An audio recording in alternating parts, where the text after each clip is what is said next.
climate hunters... At the height of the cooling scare in the 70s, Bert Bolin's eccentric theory of man-made global warming seemed absurd. Two things happened to change that. First, temperatures started to rise. And second, the miners went on strike.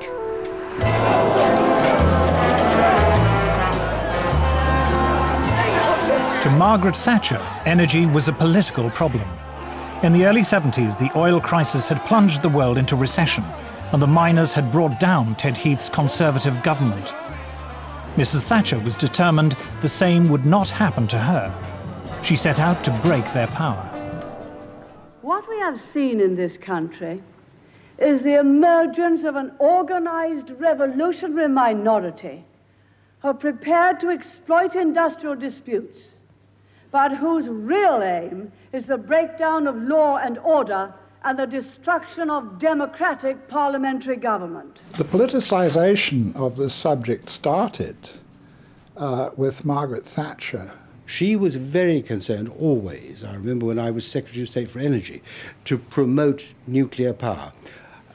Long before the issue of climate change came up, because she was concerned about energy security, and she didn't trust the Middle East, and she didn't trust the National Union of Mine Workers. So she didn't trust oil, and she didn't trust coal. So therefore she felt we really had to push ahead with nuclear power.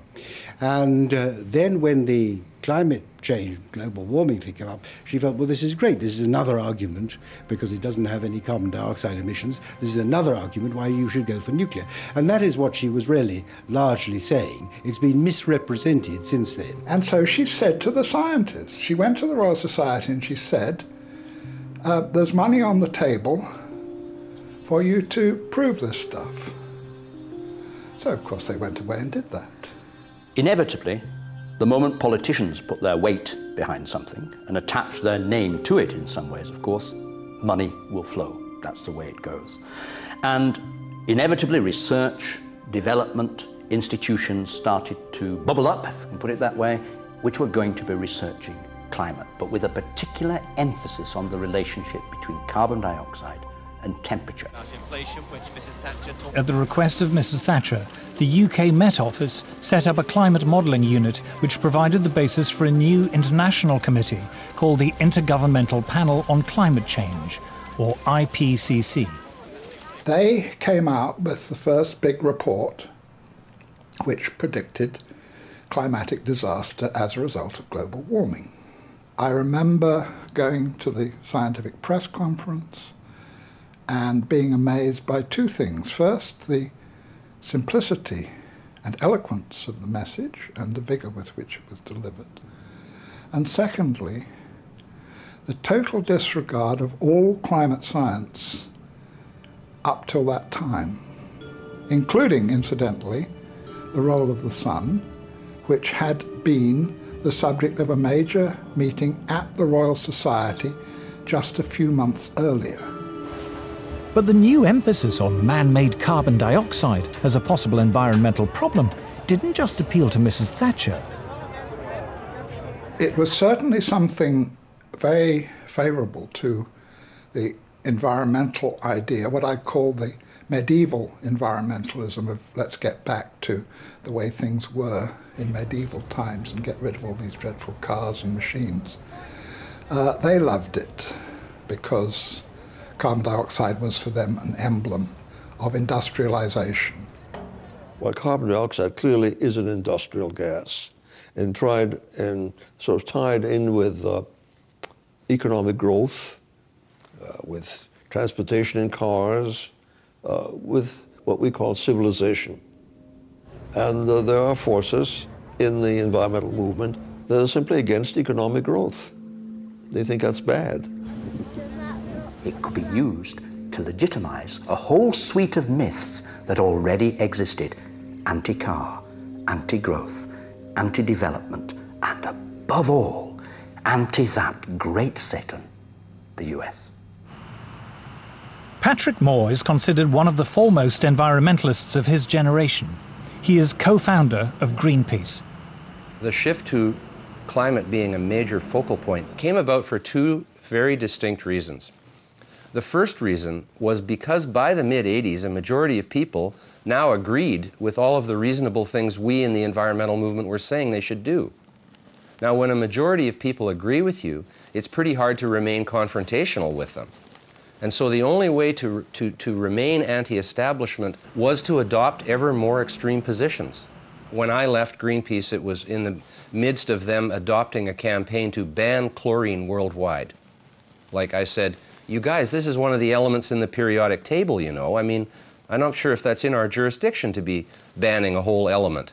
Destroying the wall were soon down. The other reason that environmental extremism emerged was because world communism failed, the wall came down, and a lot of peaceniks and political activists moved into the environmental movement, bringing their neo-Marxism with them, and learned to use green language in a very clever way to cloak agendas that actually have more to do with anti-capitalism and anti-globalization than they do anything with ecology or science. The left have been slightly disoriented by the manifest failure of socialism and indeed even more so of communism as it was tried out.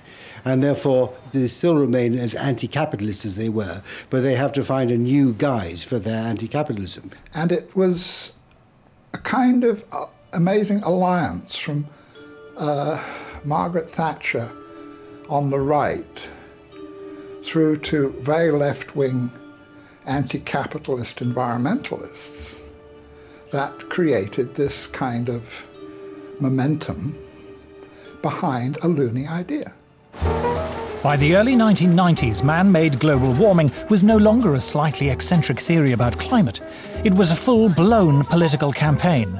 It was attracting media attention, and as a result, more government funding. Prior to Bush the Elder, I think the level of funding for climate and climate-related sciences was somewhere around the order of $170 million a year, which was reasonable for the size of the field. It jumped to $2 billion a year, more than a factor of 10. And yeah, that changed a lot. I mean, that's a lot of jobs. A lot of jobs. It brought a lot of new people into it who otherwise were not interested.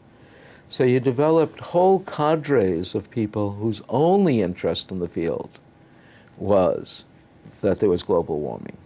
If I wanted to do research on, shall we say, the squirrels of Sussex, what I would do, and this is any time from 1990 onwards, I would write my grant application saying, I want to investigate the nut-gathering behavior of squirrels with special reference to the effects of global warming. And that way I get my money. If I forget to mention global warming, I might not get the money. There's really no question in my mind that the large amounts of money that have been fed into this particular, rather small area of science have distorted the overall scientific effort. We're all competing for funds. And if your field is the focus of concern, you have that much less work rationalizing why your field should be funded.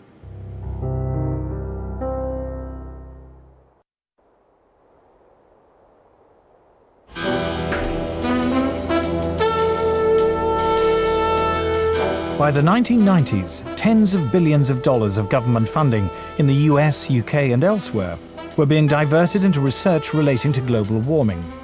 A large portion of those funds went into building computer models to forecast what the climate will be in the future. But how accurate are those models? Dr. Roy Spencer was Senior Scientist for Climate Studies at NASA's Marshall Space Flight Center. He has been awarded medals for exceptional scientific achievement from both NASA and the American Meteorological Society. Climate models are only as good as the assumptions that go into them, and they have hundreds of assumptions. All it takes is one assumption to be wrong for the forecast to be way off. Climate forecasts are not new, but in the past, scientists were more modest about their ability to predict the weather. Any attempt at forecasting changes of climate meets skepticism from the men who model the weather by computer. In making decisions which affect people, a bad prediction as to what the climate of the future will be can be far worse than none at all. I'm afraid that our understanding of the complex weather machine is not yet good enough to make a reliable statement of the future.